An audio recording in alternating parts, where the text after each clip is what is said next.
wakati Yesu alipomaliza kazi yake ya justification, kifo cha msalabani pale, kuokoa mwanadamu, anaenda mbinguni. Wanafunzi aliokutana nao mara ya mwisho walikuwa 120.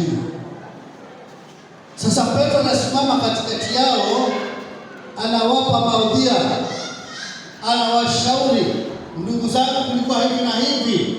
Basi ukienda katika mlango wa pili, Matendo ya Mitume, ni sura ya pili aya 41, aya ya kwanza na 41.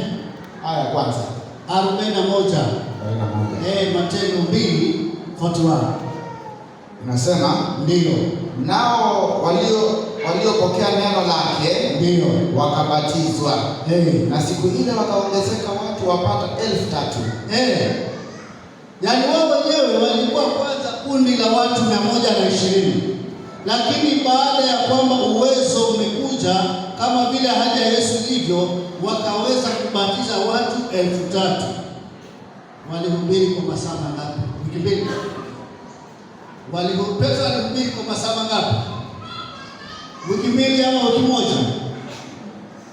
Ile ilikuwa ni kama sermon, kama pastor vile anaweka hapa, either 45 minutes ama 50.